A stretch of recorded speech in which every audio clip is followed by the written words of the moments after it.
Welcome to this little live stream today. And I'm staring at the screen because I got an error message. I'm using Riverside today, and I had been using StreamYard for 2 or 3 years, but they have tripled actually their prices. And I just decided to try something else before paying it. Anyway, we'll see how this works. Today, I wanted to talk about a question, and that is a distinction between complainer or creator.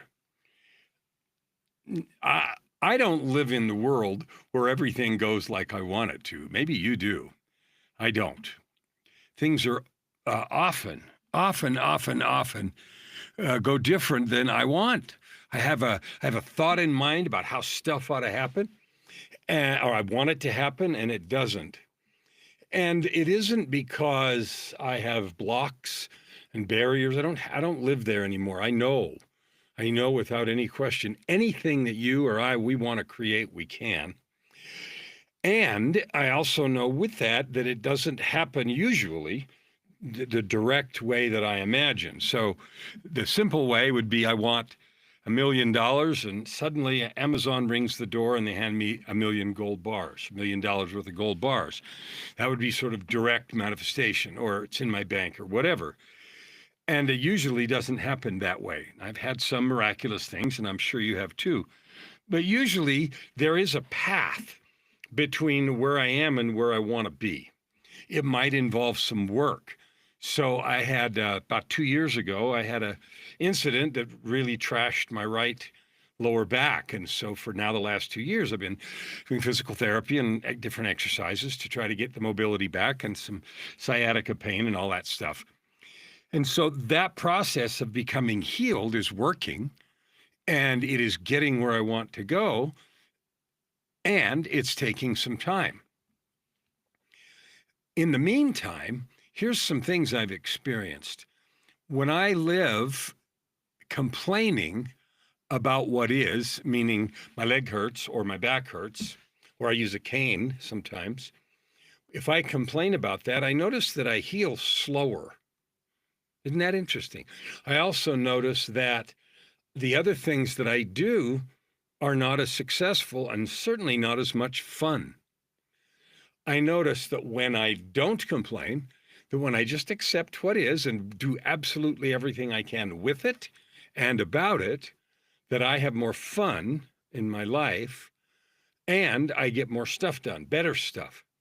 And by stuff, I mean everything from my relationships, my precious angel wife, Joy, my business, my clients, my music, songs that I'm writing in the recording studio. I'm pointing over there because it's over there. So all those things go better. Now, that might seem dead bang obvious to you, but what I notice is that there are lots of complaining going on, and complaining is like, it's not my fault, it's them. If they would just, those bad people. And I live in Canada, you know that, but watching the US and its crazy reaction to you guys' last election is really nuts from a foreign point of view. The losers are acting like kindergartners and screaming and swearing and yelling, and the people that won are dancing gleefully and trying to do whatever. I mean, I haven't followed all the details, but it doesn't look very productive, like here from a outsider's point of view. But anyway, that's just one tiny example. I prefer to deal with the micro examples of my life and your life. So I want to explore this idea of being a complainer or a creator. And the little example I have with my hip that happened 2 summers ago, it'll be 2 years this summer, is just one example of what I really notice. When I am a complainer about it, then I accomplish less and I don't feel as good. And when I'm a creator, and that doesn't mean I can wave a wand and make it go away, but it does mean I can choose on purpose how to think about it, how to feel about it, to lean into it. And so I've explored that a lot because it's been a constant thing every day for nearly 2 years. And I've had opportunity and taken the opportunity to think about it, approach it, do something with it all kinds of different ways. And I have landed on, it didn't take a long time, but it took, different things. And sure, it could be frustrating that it hurts all the time. But anyway, I've chosen not to do that. So let's explore this in a larger sense. I'm a coach. I deal with extreme high performers. I love working with people who are committed to doing what they want, to make a difference in the world, in the area that they want, the way that they want. And if you've watched many of my podcasts or anything, you know that I have a goal this year, and that's to reach 300 million people with a message. And the message is this: it is an eternal truth that you and I are divine, part of the universal consciousness, children of the divine, children of God. That's a true thing. And because of that, we can create whatever we want to. Now, it doesn't mean that kind of creation, because nothing grows like that. I don't snap my fingers at an orange tree and it has fruit. I have to follow the laws of growth to get there. But I can access those laws of creation, and you can too. What I notice is we poisoned ourselves, seems like, with the idea that everything ought to happen like that, and that if it doesn't, it's somebody else's fault and they ought to be punished. They're in my way. They're denying me my right to full enjoyment of my love and life and everything I want, and I have a right to that. No, actually, you don't, and neither do I. I have a right to almost nothing. Like the laws give me some rights, and sometimes those are upheld and sometimes they're not. The only thing I absolutely control is my attitude. My attitude. And I've discovered the truth to that saying, your altitude controls your attitude. And that might not be clear to you, but I notice this all the time when I fly, and I fly different places pretty regularly. And that's like this. When I'm on the ground, mountains, they look tall. They look big and they look formidable and everything else. When I'm flying into the city, around that's inside that mountain range, they look small. They look like bumps on a topographical map. And so if I look at those mountains from up higher, they don't look daunting or scary. And if I'm down low in my altitude, they look scary, like, holy crap, oh man, that's hard. Well, I've noticed life problems are like that, challenges. I don't even think of problems anymore. There's just challenges. There's activities to do or not do, and I can decide to do them or not, and so can you. You can decide it's worth the effort or not worth the effort. But what I notice over and over and over and over again in my life and in the lives of clients and those that I'm helping achieve their wildest dreams is that the more I complain, the less I accomplish.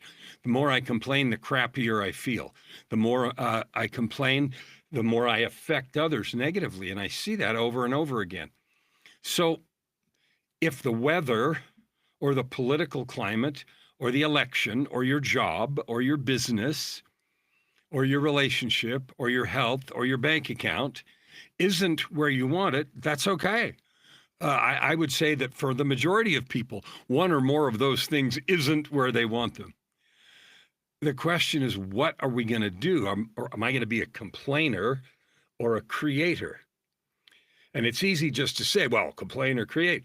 But there's steps, there's actions, there's things that you and I can do on purpose to choose an approach. When I'm a complainer, I blame others. It's somebody else's fault, and then that creates a sense of helplessness and entitlement, sometimes anger or frustration directed outward. Well, I've never seen that anger or frustration build anything. I've never seen it make money. I have seen it wreck stuff. I have seen that anger and frustration alienate people, push them away, waste money, blow up relationships and bank accounts. I've seen all that, but I haven't seen it build anything. And so that complaining, which is a choice to not take personal responsibility, doesn't work. And that's only always. And when I say take personal responsibility, I'm not saying I wanted or asked for whatever that thing, that situation is. Often I didn't. I didn't ask for the weather to be like it is. I didn't ask for the economy to be like it is, or anything else.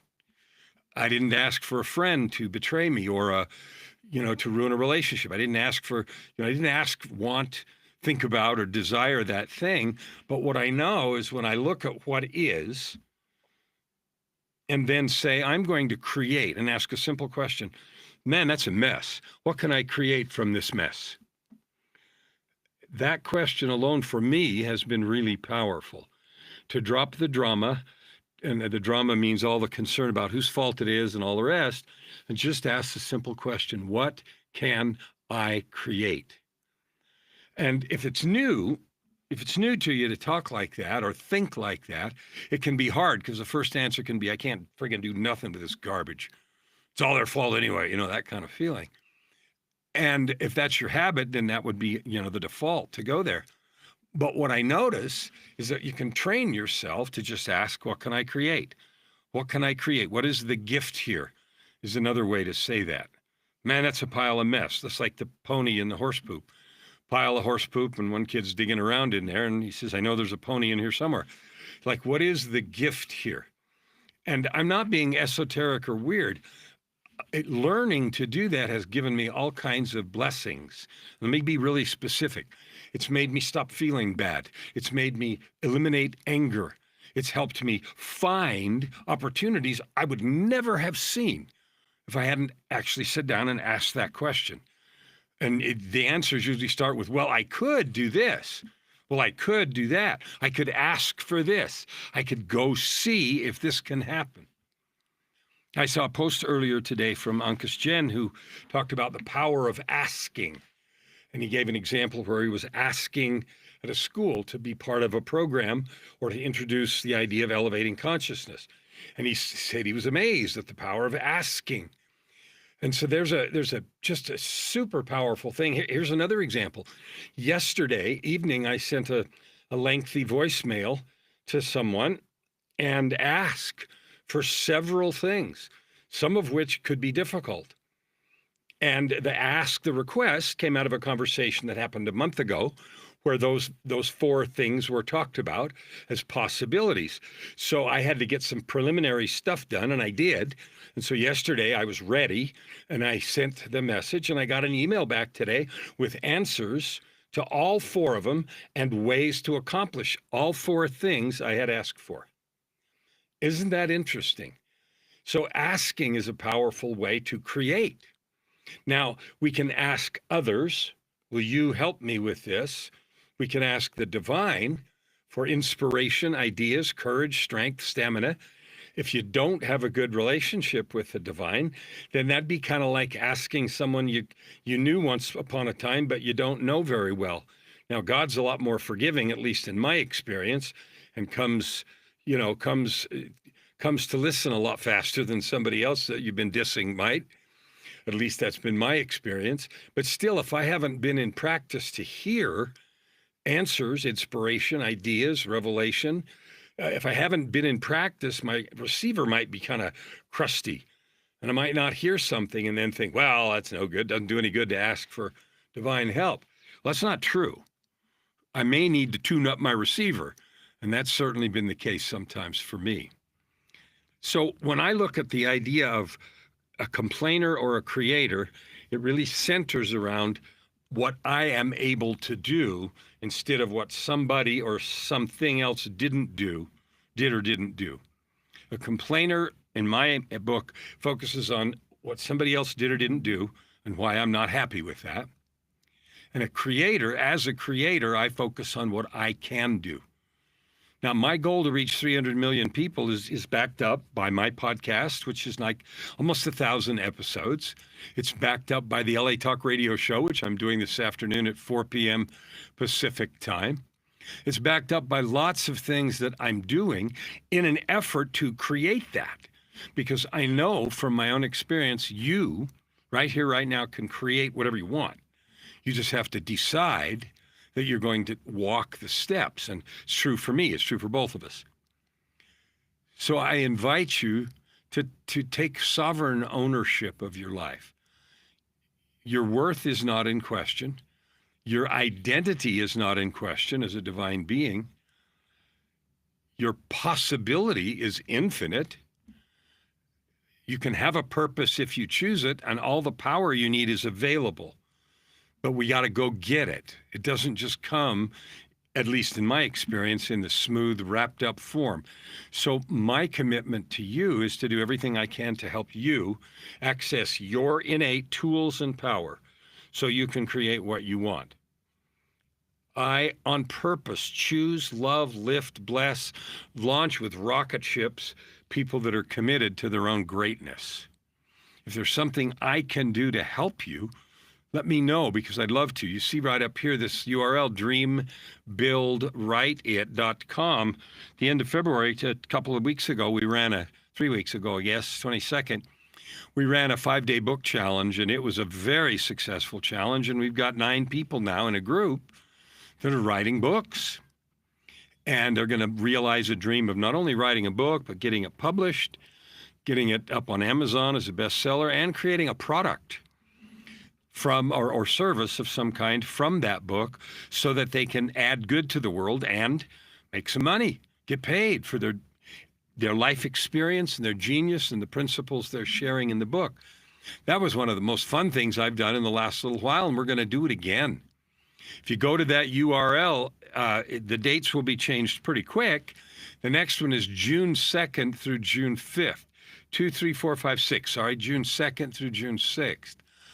If creating a product or writing a book or sharing your story into the market to serve is something that appeals to you, go there. And I don't think the date's changed today, but it will be pretty quick. The next one's June 2 through 6. Join the group. It doesn't even cost anything to join the challenge. And those are the ways that I am creating. And here's what I know about you. You have infinite power. I don't know what you're doing with it. You have tools I know you're not using. You have power I know you're not fully using. And I've spent the last 17 and a half years working on that set of tools and power for myself and for others. And it centers around self-love, forgiveness, finding your gifts, and then making a conscious choice to do whatever is necessary to get to where you want. So instead of staring wistfully at a goal or a place you want to be, instead of complaining about the fact that all these things or people or situations are in the way, what if you said, I am a fierce owner of my life and I'm going to create it. I don't know exactly how to get there, but I'm going. That's the path I'm on. Those are the folks I love to help. If you'd like to hear some more, you can go to the podcast, which is called Your Ultimate Life. It's on all the podcast platforms, and it is twice a week, half-hour to 45-minute episodes that talk about all the tools and possibilities that are available for you to create what you want. LATalkRadio.com is this afternoon at 4 Pacific. So if you'd like to hear that, I'd love to have you. And if you have a story you'd like to tell, either for the podcast or the show, I'd like to be your megaphone. Wouldn't that be fun? Grab a hold of your life. Love is the engine. Love is the engine. It is the power that allows us to create. Hate, fear, negativity, that destroys. Love lifts and creates. You know that inside. It's just a question of the courage and encouragement to do something. So I love you. I encourage you. I would love to speak with you individually and learn about your heart and your life and see your genius and brilliance. There's another URL here on the screen, KellenFlukigerMedia.com. Go there. There's a contact form if you'd like to chat. Let's see what kind of magic we can create. Shall we? See you tomorrow.